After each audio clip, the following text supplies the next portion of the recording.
Tenga usted muy buenas noches, gracias por acompañarnos aquí en Primer Plano. Y el primer tema que tenemos es que pues ya fue aprobada la Ley de Ingresos, tanto por la Cámara de Diputados como la Cámara de Senadores, y trae un incremento relativamente sustantivo sobre lo que planteó el Ejecutivo. El Ejecutivo se vio más prudente, pero entre los diputados y los senadores aumentaron 11,000 millones de pesos, que pues no está claro bien a bien de dónde van a salir. Y no está claro de dónde van a salir por los siguientes motivos. Los indicadores económicos nos dicen que pues el crecimiento será previsiblemente menor a lo que dicen los diputados y los senadores, bastante menor, porque ellos están calculando que crecerá al 2% y pues en términos de las calificadoras, Banco de México, etcétera, se prevé que crecerá pues entre el 1 y máximo el 1.5%. Segundo, la falta de actividad o la disminución en la actividad económica que se refleja en muy distintos indicadores como importaciones, exportaciones, crecimiento del mercado interno, pues muestran malos signos. Y si no hay consumo, pues tampoco hay más ingresos. Y la política de ese gobierno ha sido, cuando menos durante los primeros 3 años del sexenio, que no habrá ningún incremento, tal y como lo prometió el presidente de la República, en los ingresos. Se espera recaudar más a través de, pues yo diría, una serie de iniciativas bastante punitivas en materia fiscal, pero el grueso que viene por IVA e ISR, pues no parece que vaya a crecer y por lo tanto que pueda sostener el gasto.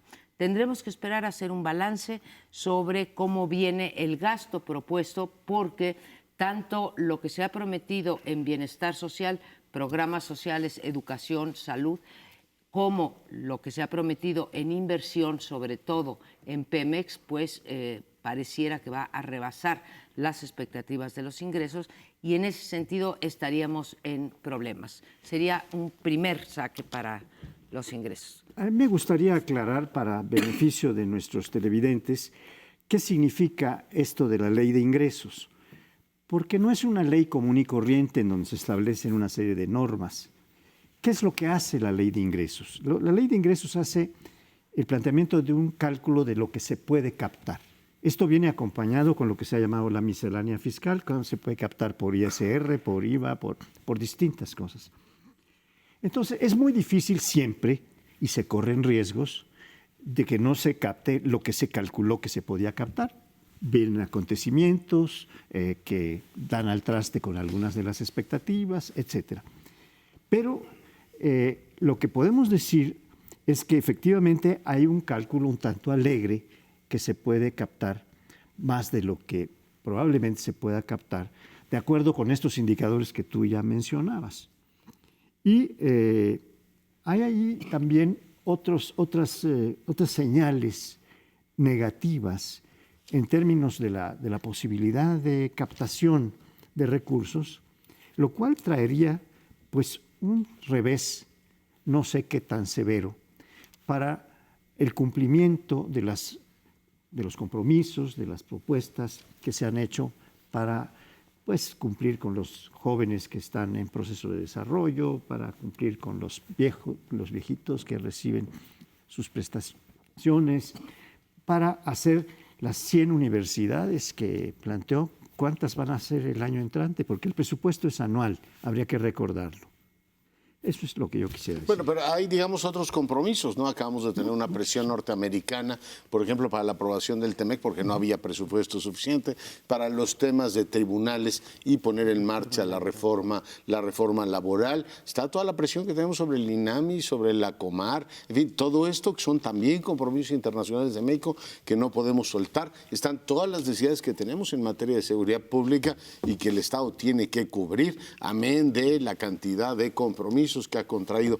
Creo que estamos ante un momento, digamos, estelar de la 4T, porque por un lado hay una expectativa de crecimiento moderado. Ciertamente los legisladores se vieron más moderados, más optimistas que el secretario de Hacienda. Los criterios de política económica iban como mucho más, digamos, conservadores. Aquí el problema es que si no alcanza el dinero van a tener que recortar y va entonces a enfrentarse la tesis política de que combatir la corrupción cortar los altos sueldos, cortar los beneficios de la burocracia dorada, pues resulta que tampoco alcanzó. Y yo creo que sí va a ser un momento en el cual la tesis económica del gobierno va a empezar a ser discutida con una mayor profundidad, igual que ahora Ursúa discute en el artículo del Universal si es lo correcta la tesis del gobierno, que es contraria, yo no entiendo demasiado este tema técnico, pero es contraria a la tesis que sostienen los premios Nobel. Entonces va a decir, oiga, pues espero que tenga razón el presidente. Y lo tercero, hace unos días dijo que los empresarios lo que pasa es que no habían entendido la nueva forma en que operaba la economía. El presidente habló de varias cosas, una de ellas particularmente inquietante que tiene que ver con moderar los beneficios. No sé exactamente qué puede significar eso, si es una mayor intervención del Estado en la economía y si esto aliente las inversiones. En otros contextos esto ha generado una polémica enorme. Por tanto, no corren buenos tiempos para la economía del país. Ojalá haya un elemento sorpresivo, puede incrementarse brutalmente el precio del petróleo y a partir de ahí generarte mayores recursos. Puede de pronto el SAT empezar a tener un desempeño maravilloso y empezar a recaudar más, pero el último dato que tenemos es que la construcción decreció 10%, que las inversiones van 9% abajo y que las importaciones de bienes de capital, esto lo dio a conocer el día de hoy el INEGI, van 13% abajo. Por tanto, aunque no se sepa más que eso de economía, si esos factores van hacia abajo, tu economía va a tener un mal desempeño, lamentablemente, en el 2020 y, por tanto, recaudarás menos. Desde que planteó originalmente López Obrador la política de austeridad, de recortar a la burocracia dorada sus privilegios, salarios excesivos y demás, los expertos decían que fue desde antes de la campaña misma, ¿no? Los expertos decían, bueno, eso puede ser bueno simbólicamente desde el punto de vista político, porque efectivamente mucha de la gente, la ciudadanía dice, oigan, verdaderamente arriba se están sirviendo con la cuchara grande. Pero decían, pero no va a recaudar gran cosa. Es un simbolismo político que a lo mejor cae muy bien al país porque la distancia es muy grande, los privilegios, en fin, los bonos, etcétera. Es mucha la distancia respecto de una sociedad como la mexicana. Pero no se va a recaudar gran cosa. Por lo mismo, precisamente algo de lo que él también ofrecía es que lo que le iba a quitar a la parte de la burocracia dorada se le iba a dar a los sectores de abajo de la propia burocracia para elevar sus salarios, cosa que no ha ocurrido. Y precisamente porque la recaudación no es muy buena de arriba, pues empezó a recortar más cosas, es decir, más abajo, ya no le llegó nada más a la burocracia dorada, le está llegando a muchos otros de los niveles de la propia burocracia, y cortando a veces lo que se ha discutido mucho, no solamente la grasa, sino llegando al músculo y eventualmente con el riesgo de llegar al hueso, y de todas maneras no alcanza frente a los gastos que todo lo que ofreció López Obrador exigen, los programas sociales, las universidades, programas de salud, etcétera. Pero algo que también lo decía Ursúa en su artículo de hoy, en el sentido de que los 15 puntos que él considera como más importantes del neoliberalismo, de esos 12 se siguen aplicando, y lo cual se celebra en general porque son los que mantienen la estabilidad económica, no endeudarte, en fin, mantener los precios, etcétera. Entonces dice, de todas maneras, de 15, 12 siguen ahí, o sea que como que un cambio drástico tampoco se está viendo. Pero lo que está ahí pendiente también es lo de los impuestos, porque cuando tú quieres, como ha ofrecido López Obrador también muchas veces, dar salud de Noruega, educación de los países escandinavos o de Canadá, pues necesitas ampliar la base recaudatoria. Y eso es lo que aquí en México no ha ocurrido desde hace mucho. Cuando se incrementan los impuestos es sobre los mismos que están pagando impuestos, pero le dan la vuelta y se niegan a ver la forma en la que se puede ampliar la base de causantes, para que efectivamente entonces puedas tener los recursos suficientes para todo. ¿Puedo dar un dato? Claro que sí. Aprobaron la ley esta del Instituto para la Salud y el Bienestar. Y le preguntaba a la diputada, oiga, para conseguir ese objetivo, precisamente en la línea de lo que tú dices, ¿cuánto haría falta? Me dice, 6 puntos del PIB. ¿Y cuánto recaudamos ahora? 3 puntos del PIB. O sea, estamos, digamos, haciendo leyes que son papel mojado si no hay dinero. Creo que es muy pertinente lo que acabas de decir y creo que es donde topa el discurso con la realidad, que es el único límite que va a encontrar, creo yo, o que está encontrando Andrés Manuel López Obrador con respecto a su discurso y las cuentas, como decía Paoli, pues las cuentas alegres. No hemos mencionado, por ejemplo, el tema de las pensiones, que también pues va a costar algunos puntos del PIB, pero donde toca el discurso con el límite de la realidad y se enfrenta, se estrella, es cuando pensamos que si no hay más empleo, pues hay menos impuestos, ¿no? Si no suben los salarios, hay menos impuestos. Si no suben los impuestos de ISR e IVA, que no pueden subir porque ya lo prometió, pues la recaudación es menor. Si no hay certidumbre jurídica para el empresariado en términos de sus inversiones, como ocurrió con el Naim, con el aeropuerto de Texcoco, pues entonces hay menos inversión también, y junto con la menos inversión, menos generación de empleo, menos mercado interno. Entonces es un conjunto de variables que pues no importa lo que se diga, ¿sí? Los empresarios han mostrado, por ejemplo, una actitud probablemente apropiada, no lo sé, de no confrontación con la nueva administración. Pero ¿qué pasa? La verdad, pues así como los diputados muchas veces votan con los pies y se retiran, los empresarios también votan con los pies, ¿sí? Y dejan de invertir. Y eso es lo que están reflejando las cifras. Mi único punto de optimismo sería, amigos de la mesa, es que todos los años, en efecto, surge más dinero o hay sobreejercicio en partidas que después el presidente puede utilizar. Esto ha llegado a ocurrir hasta con 15% del gasto, así que por ahí podría salir el dinero. El aprovisionamiento del Estado para sus gastos, para el gasto público, proviene de 4 fuentes: derechos, productos, aprovechamientos e impuestos. En estos impuestos que hemos estado comentando ya suficientemente, no va a haber aumentos. En derechos probablemente sí. Algunos de los aumentos que se hizo en Cámara de Diputados y en Senado era por derechos. Estos son fácilmente aumentables, pero también hay que decir que constituyen un porcentaje pequeñísimo de los ingresos del Estado.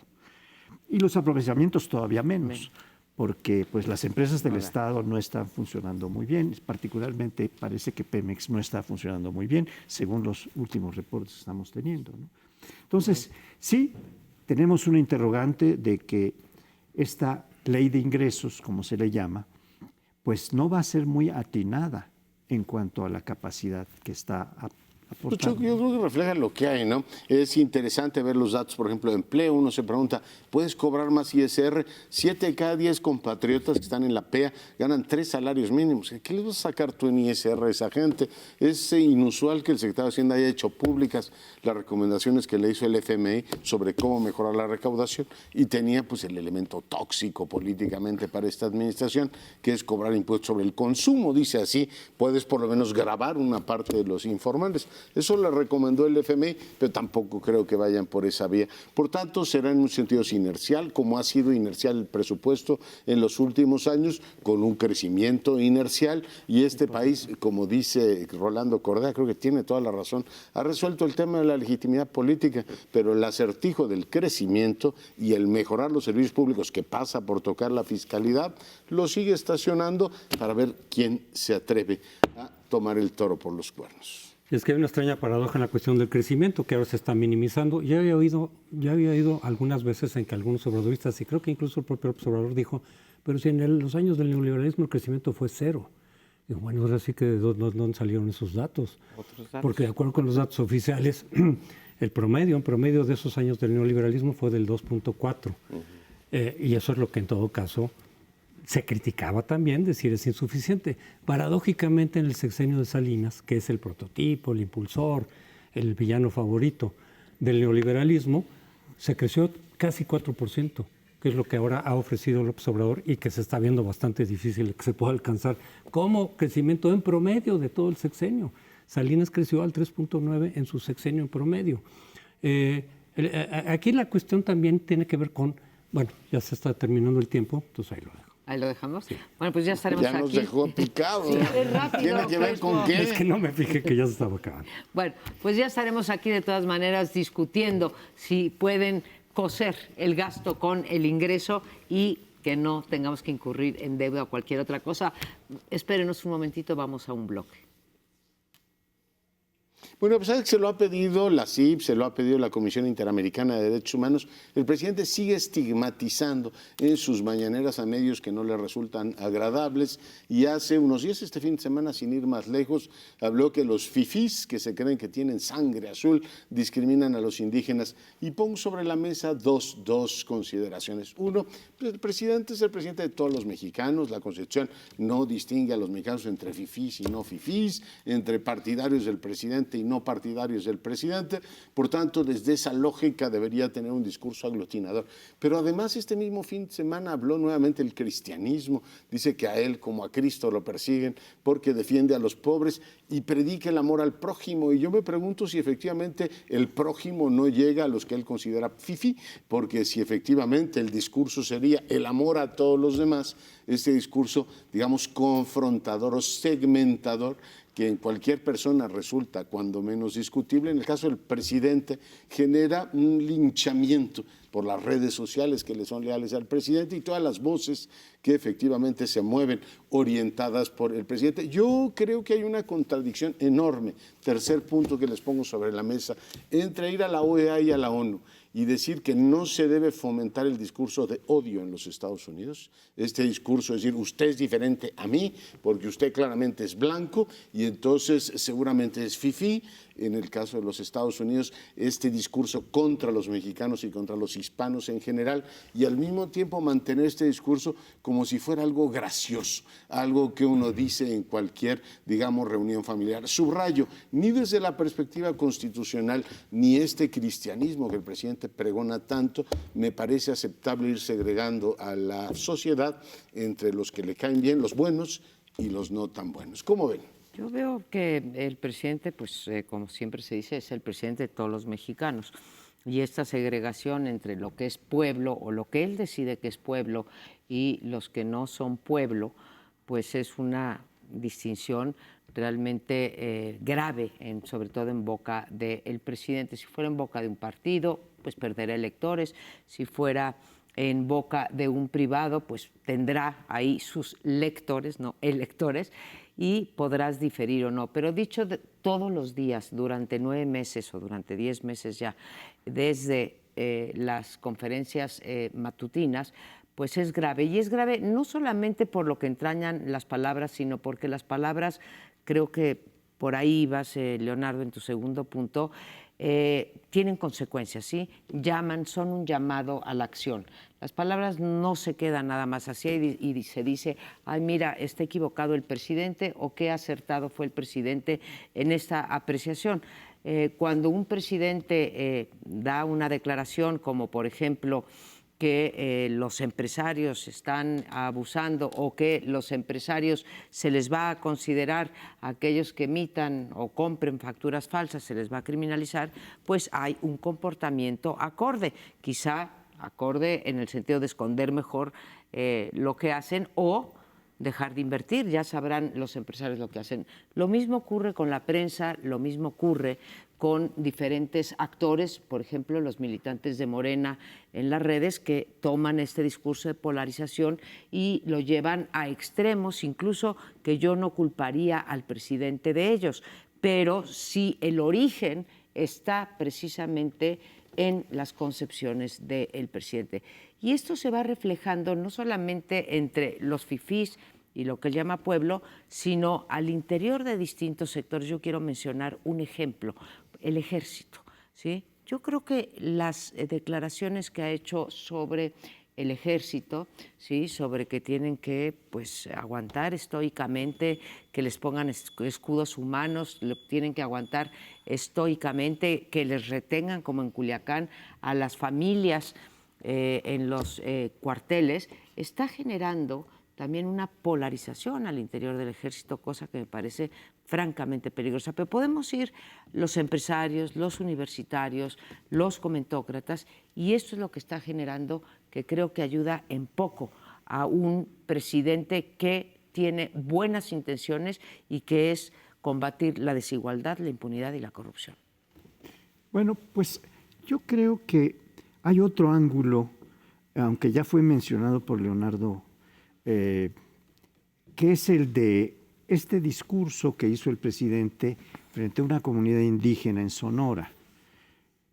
¿Cuáles fueron los elementos que se pusieron en ese discurso? Mi gobierno es como el cristianismo y está siendo perseguido desde hace tiempo. Yo he sido perseguido desde hace tiempo porque estoy luchando por hacer menos pobres a los pobres, por proteger a los pobres, como lo quieran decir, ¿no? Como lo quiso decir. Esto es algo que, pues, a mí me alarma porque hemos ya llegado en muchos países y en muchas etapas de las historias de los países a la conclusión de que mezclar lo religioso con lo político es peligrosa. Sobre todo cuando se pone un jefe de Estado en el lugar de un líder religioso, que es el de Cristo, ¿no? Esto es muy grave porque es una forma de legitimar atendiendo, pues como hicieron los que vinieron a cristianizar en el principio de la conquista, ese papel de decir vamos a proteger a los indios. Estaba en una comunidad indígena. Esto es sumamente grave porque puede desatar conflictos en el orden de lo religioso y lo político, como hemos vivido en México de manera muy dramática, y habría que pedirle al presidente que tuviera prudencia en no estarse identificando con un líder religioso, con ninguno, ¿verdad? Sí. Como lo hizo en Sonora.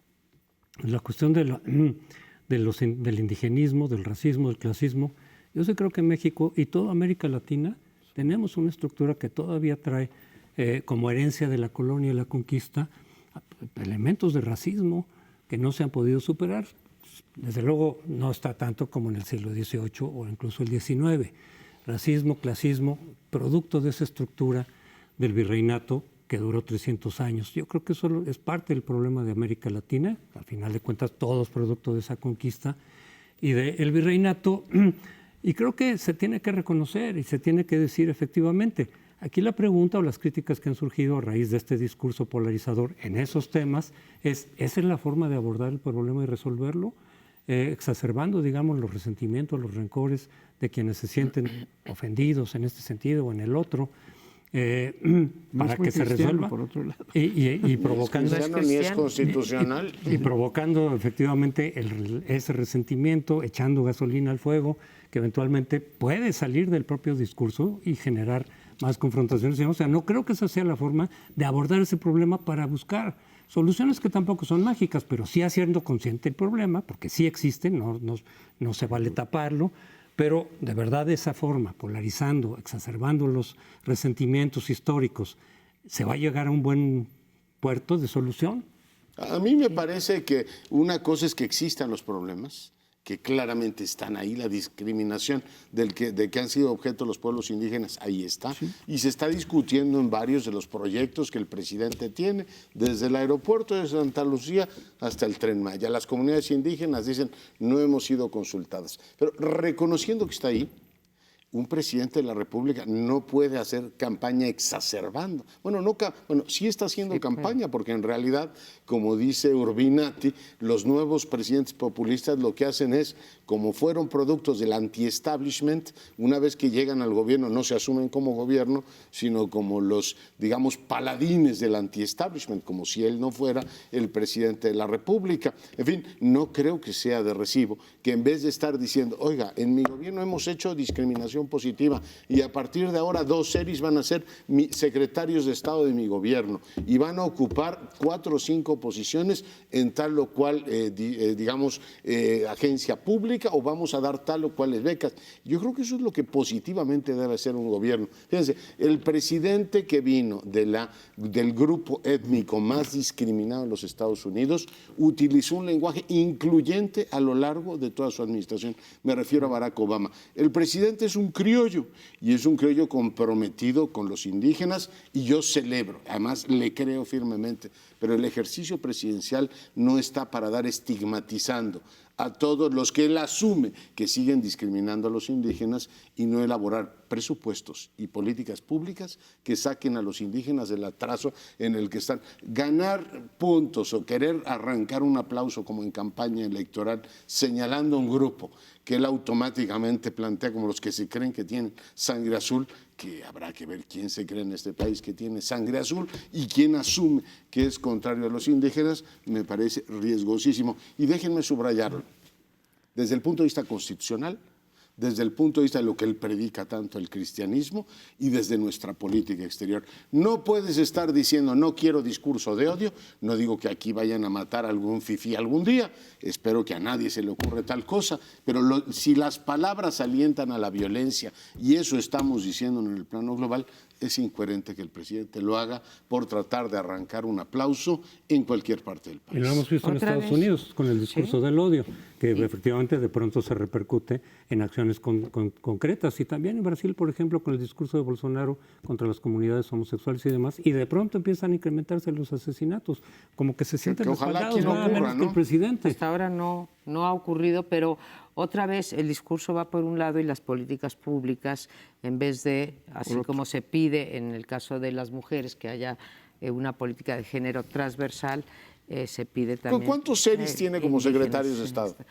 Yo veo... ¿O cuántos de los subsecretarios son seres? Ni siquiera se ha impulsado, no creo que se tenga tampoco que impulsar en el caso de México esta idea, como hay en Nueva Zelanda, de que haya cuotas en las cámaras para representar a esos pueblos. Pero en fin, yo creo que hay otras maneras. Ni siquiera el gabinete paritario tenemos, ¿eh? No, 50 mujeres, 50 hombres. Mencionar otra cosa en términos de la discriminación. Creo que Crespo tiene razón cuando menciona que es un problema, y es un problemón en este país el de la discriminación. ¿Sí? La discriminación por clase social, por color de la piel, por origen de clase, en fin, por todo lo que tú quieras. ¿Sí? Ahora, que la discriminación atraviesa a todo esto. No es cierto que los fifís discriminan a los indígenas. Los indígenas han sido discriminados por las clases bajas, medias, altas en este país. Tenemos un problema de discriminación que atraviesa a las clases sociales. No tiene nada que ver con la idea de ser fifí, ¿estás de acuerdo conmigo o también, ser ¿no? Puebla, o que ser el presidente pueblo. use eso para confrontarnos, está bien, ¿no? Una cosa es que sea la realidad, ¿no? Yo lo dije, o sea, llama... En primer lugar, su discurso llama a una acción que no nos gusta, ¿sí? Y en segundo lugar, el discurso del odio puede llevar a la violencia, a gente que no se le había ocurrido tal cosa. Y usar efectivamente, sí, él es la encarnación de la unidad nacional, y usar este discurso sí me parece pues fuera de tono, pero lo sigue efectivamente usando. ¿Le parece que hagamos una breve pausa? Regresamos. En el discurso romántico que tiene López Obrador en muchos temas, cuando se fundó Morena, al salirse del PRD, aseguró que sería un partido radicalmente distinto, esencialmente distinto de los que habían hasta entonces, de los que hay todavía, porque sus miembros y militantes estarían básicamente orientados y centrados en servir al país y en servir al pueblo, dejando absolutamente de lado las ambiciones personales, las ambiciones políticas de grupo, y así lo presentó y mucha gente lo ha creído. Quizá ya se están descreyendo porque estamos viendo que Morena funciona como otros partidos. Decíamos entonces, bueno, sobre todo porque la mayor parte de sus militantes viene de los otros partidos, de los que han sido satanizados, muchísimos del PRI, desde luego, empezando por el propio López Obrador, muchos del PAN, algunos, mucho menos por supuesto, pero hay algunos panistas que también se han ido, y sobre todo del PRD, aunque del PRD ya también la mayoría eran priistas, pero digamos que hubo otros que no habían pasado por el PRI, pero estaban en el PRD, que también en su momento fue satanizado y que eran traidores y que, digamos, negociaron con Peña Nieto y con el neoliberalismo, y de pronto, sobre todo conforme se fue acercando la elección presidencial del 18, Morena prácticamente se vació, salvo algunas excepciones, a formar parte del nuevo partido Morena. Y ahora está saliendo efectivamente las prácticas que se daban en otros partidos. desde las ambiciones personales, las ambiciones de grupo, e incluso las ambiciones van por encima de las distintas ideologías que arropa también Morena, porque Morena también se abrió, es decir, pues tenemos conservadores, tenemos evangelistas o como aliados comunistas que ven el modelo a seguir en Corea del Norte, bolivarianos que desde luego admiran Cuba, Venezuela, Nicaragua, y los viejos priistas, y nuevos priistas también, los neoliberales, ahí están también. Entonces, eso permitía vislumbrar una confrontación también de posiciones, de ideologías, pero incluso la ambición política va por encima de cuando hay afinidad ideológica. Lo estamos viendo con esos grupos que en términos generales algunos le dicen los bolivarianos, por su afinidad con los proyectos de Venezuela, de Cuba, etcétera. Entre ellos también se están dando, porque hay por lo menos 2 candidatas, mujeres en este caso, que aspiran a la presidencia nacional de Morena, y también entre ellos se están dando por encima de la afinidad ideológica que pudieran tener. Pues es que qué afinidad ideológica. Una de las tragedias de la izquierda en los últimos 15 años es que no discute. Lo que hace es aclamar a su líder. Aplauden y si su líder dice que hay que cambiar de política migratoria, le encuentran todas las ventajas. Y si el líder dice que el operativo de Culiacán fue un éxito, digamos un ejercicio de humanismo extraordinario, el partido le aplaude y publica desplegados y todo lo demás, pero no hay discusión teórica. Tú no ves que entre Mario Delgado, entre Berta Luján, en fin, Jacob Polewski, por supuesto, haya una discusión más que de tipo de quién va a llegar y cómo va a llegar. Procedimental y más o menos acusándose de hacer trampas unos a otros. Hay un partido que es una extraordinaria maquinaria electoral, es el Mega Catch All Party de todos los partidos de Occidente, el partido Morena, que es capaz de arrastrar absolutamente todo. Y si en la lógica local debería depurar liderazgos, tú puedes tener gente como Bonilla,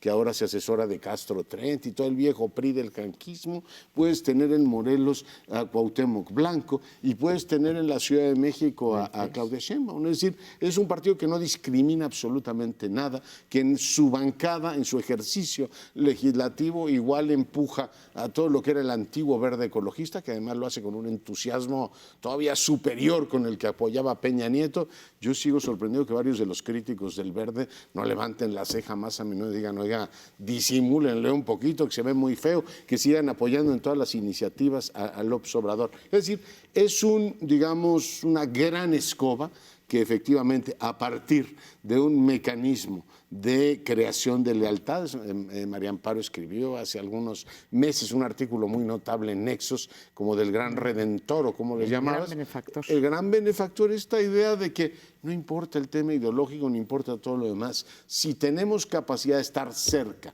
de la gente y repartirle a las clientelas suficiente dinero, vamos a hacer por lo que hemos hecho en la Ciudad de México. Vamos a seguir gobernando 20 y tantos años sin que el prestigio del gobierno sea algo que le resulte particularmente inquietante. Me gustaría poner 2 temas o diferenciar este conflicto que estamos viendo en Morena en 2 secciones distintas. Uno es lo que prometió un partido diferente con democracia interna, que estamos viendo que se desmorona, en donde sí, en efecto, se hacen trampas los líderes, no se pueden poner de acuerdo ni siquiera en cuál es el padrón real, en qué delegación tienes que votar. Todavía no está claro que Mario vaya a ser, pues, ¿no?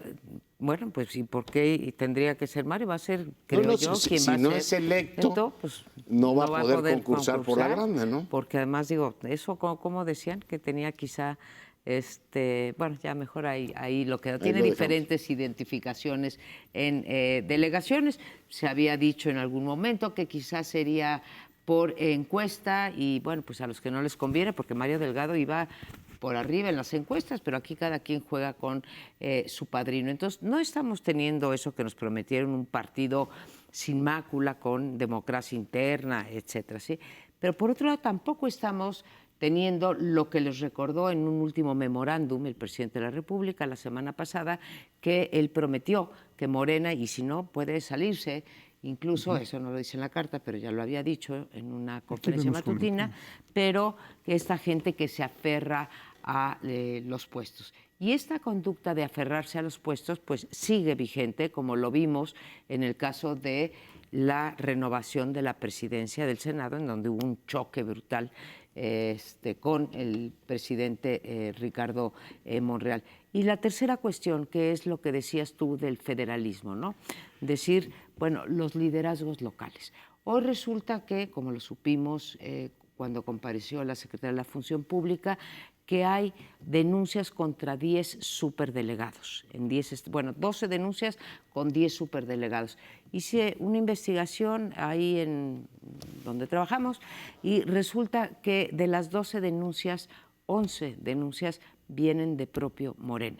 Solamente una viene de un exfuncionario del PRI. Entonces, ahí están los propios morenistas enfrentando a otros. ¿Por qué? Pues porque aquí hay un reparto de pastel. Bueno, hace un buen tiempo, uno de los ¿no? participantes originales en este programa, Carlos Castillo Peraza, había dicho, cuando era dirigente del PAN, por supuesto, que el PRD era primo hermano del PRI. Ahora estamos viendo otra realidad, pero que es la misma en el fondo. Si nos vamos a metáforas biológicas, el ADN del PRD se trasladó. Tal vez no completo, yo diría que hasta ampliado, porque este cóctel que describía José Antonio Crespo al empezar, es un cóctel que está resultando explosivo. Ha habido violencia, las asambleas para nombrar delegados han sido canceladas en una proporción muy alta, está habiendo unos ataques en donde cada uno de los tres, que eran 4, pero uno ya se retiró, Rojas ya se retiró, pero ahora están estas 2 mujeres que ya mencionaron ustedes, con Delgado, y se están dando con la cubeta, por no decir que con otras cosas. Sillas. Con sillas, Sí, con basunicas, con lo que tengan a la mano. Se están dando muy duro y no están efectivamente fundando nada, argumentando ideología. Una revista de estudios gramscianos. Nada Políticas de eso. públicas. Lo que hay es la necesidad de acceder a una posición de poder que les va a dar más del que tienen hasta ahora, porque las 3 personas que están tienen algún tipo de poder o lo han ejercido. Entonces yo creo que ahorita vamos a ver un final que creo que puede ser muy trágico para Morena y que va a dejar forzado al presidente López Obrador, que dice que quiere mucho a este partido, pues a salirse de él como se había salido ya antes del PRI y después del PRD. Lo ha utilizado varias veces como una advertencia para que se calmen, para que se vuelvan un poco más civilizados, para que respeten las reglas. Hoy en la mañana incluso decía, no se dejen comprar el voto, lo mismo que decía en las elecciones federales cada vez que él competía, ahora internamente dentro de Morena. Cuando él también decía, aquí en Morena eso no va a ocurrir, pero ni de chiste. Y resulta que se está ocurriendo como ocurría en el PRI, como ocurría en el propio PRD. Entonces ahora es el exhorto decir, no se dejen comprar y manipular, que sabemos que es un exhorto que no funciona mucho, porque cuando hay dinero de por medio, programas, etcétera, de pronto la gente dice, bueno, pues yo me voy por ahí. Mucha gente en todo caso. Pero la advertencia es decir, yo me salgo y a ver cómo se quedan y me llevo hasta el nombre y demás. Que no sé qué resultaría si se llegara a ese punto. No dudo que eventualmente lo llegue a hacer, porque así lo ha mostrado en su trayectoria política. Pero desde luego que lo que sí es el problema real es que a lo que más se parece a Morena es al PRD, más que al PRI, porque el PRI ya tenía ciertas reglas verticales, digamos, la directriz del presidente. Ahora López Obrador quiere dejar un juego democrático, lo cual es congruente con lo que él ha dicho. Algunos, incluso morenistas, me han dicho, no lo he visto en público, decir, debería de entrarle no a imponer, pero sí hacer este tipo de fulcro de la balanza que se utilizaba a veces para meter un poco de orden. Dijo, no para decidir con dedazo, pero sí meter un poco de orden, porque nos está dejando demasiado sueltos, me han dicho. Y pues estamos viendo que el riesgo de perredizarnos, recordando cómo terminaban estas contiendas internas. O como el PRI, cuando les dijeron ya no hay línea, dicen, presidente, pues, si no sabemos otra cosa más que seguir línea. El verbo que entienden es obedecer a su líder y aclamar a su líder. Por tanto, es cuando menos llamativo que el presidente esté fintando con la posibilidad de decir, me salgo de Morena. Porque el presidente a lo mejor no es un experto en economía. No es un experto en política internacional. Hay muchos temas que tienen que ver con su sensibilidad en el trato con distintos grupos, empezando por universidades, científicos, que no son su fuerte, pero de política sabe un buen rato. Y le costó, pero sangre, sudor y lágrima fundar ese partido, que ahora pues lo que está urgido es que el presidente les diga, a ver señores, no se equivoquen, no se hagan bolas, como dijo aquel, esta es la línea. Creo que la está marcando si efectivamente no dejaron registrarse a Mario Delgado. Vamos a ver si efectivamente eso ocurre y saber la línea va por Berta Luján, pero debería ser, creo yo, mucho más claro y reconocer que su partido hay un verbo que entiende perfectamente: disciplinarse con lo que dice el líder. Bueno, la línea ya intentó, ¿no?, ponerla cuando fue el Congreso, dijo va a ser por encuesta. Respetuosamente digo que va a ser por encuesta. ¿Sí? Sugerencia, no sé, dijo, ¿no? Sugerencia, sí lo dijo. Sugerencia. Sí, sí, sugerencia con ganas de que se cumpla, ¿o no? Por eso, a lo mejor cambió de punto de vista y ahora ya no quiere la encuesta.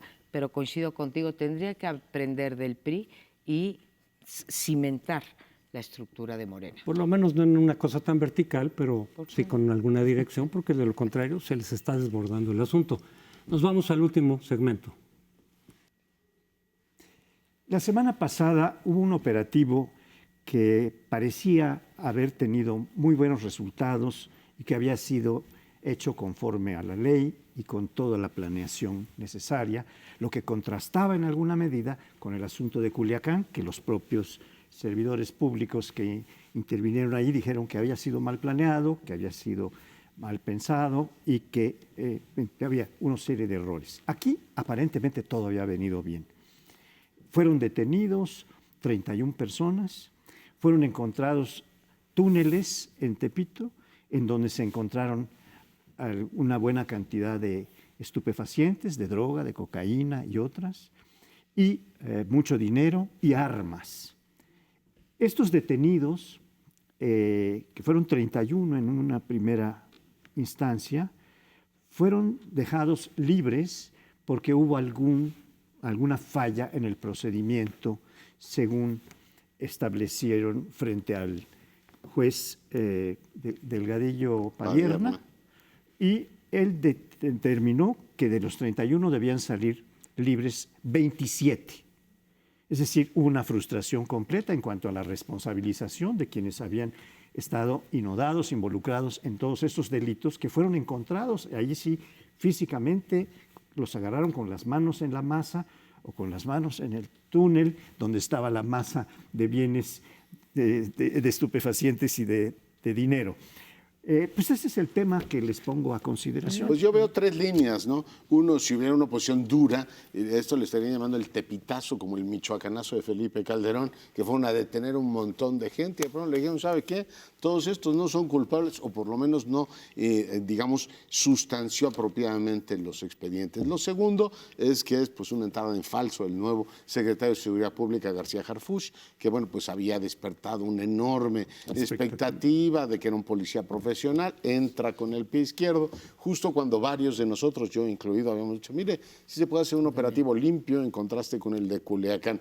Por tanto, bueno, paso en falso. Y el tercero es que el juez pues no hay manera de seguirle la pista. Hace algún tiempo liberó al Felipillo, al juez Delgadillo Padierna. Primero liberó al Felipillo diciendo, yo soy independiente del presidente. El presidente lo regañó esa vez.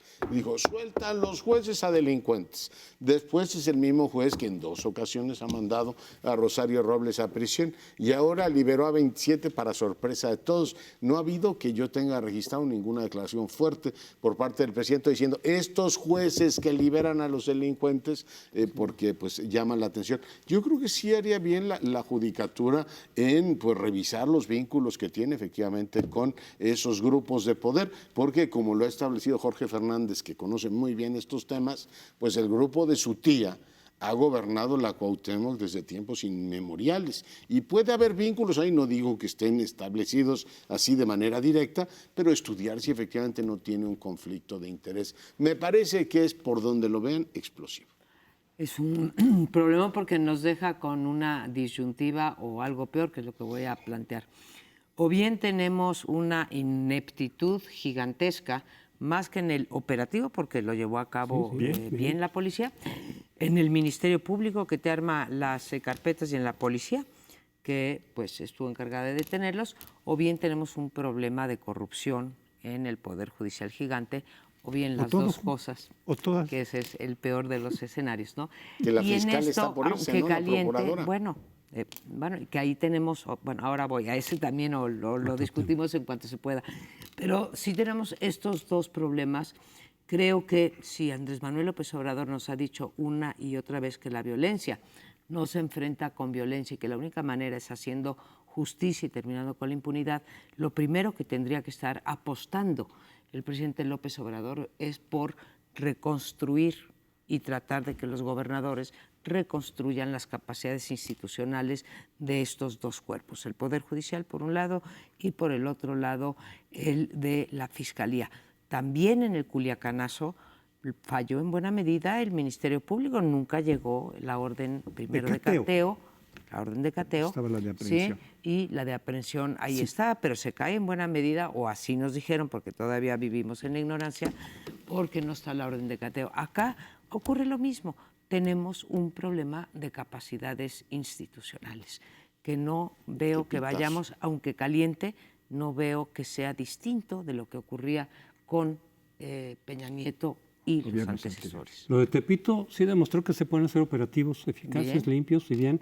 Había habido otros anteriormente, incluso los otros gobiernos de Calderón y Peña Nieto, tan criticados por el resultado final de tanta violencia, pero hubo varios operativos que salieron bien, en los que muchas veces intervenía la Marina, y ahora en lo de Culiacán no estuvo la Marina. Pero esto demostraba que sí, mira, sí se puede, desde luego que sí, pero son tantos los problemas que hay alrededor de todo esto que entonces ahora se salió por otro lado. En la cuestión del debido proceso, que yo por supuesto que estoy de acuerdo y siempre he apoyado, que se ponga como una de las prioridades el debido proceso, porque antes de que se le diera importancia a eso, se cometieron innumerables injusticias muy fácilmente que te condenen cuando te están metiendo pruebas que no son, a destiempo, en fin, te inventan testimonios o lo que sea. Entonces es muy importante. El problema es la discontinuidad que puede haber entre darle prioridad y respaldar el debido proceso y el aprendizaje de los ministerios públicos y demás de hacer las cosas bien. Pero aquí sí creo que en el caso de este juez, Padierna, o Delgadillo Padierna, sí está utilizando sospechosamente dos criterios muy distintos. En lo de Rosario Robles, el problema no es que la vaya a encarcelar si hay los elementos suficientes, sino que para la prevención, la prisión preventiva, que no le dejó llevar, digamos, en cierto ámbito de libertad, en su casa y demás, el proceso fue muy estricto en la interpretación para aplicar ahí. Se puede fugar. Sí. Y a cambio aquí parece que fue también un poco laxo en la cuestión de decir, pues, aunque están ahí todas las pruebas y está todo lo... Y en eso el debido proceso, desde lo de Cassés, Florence Cassés, tal vez tú puedes decir, miren, como llevaron el proceso, está mal y no podemos condenar de inocencia, pero que se reponga el proceso.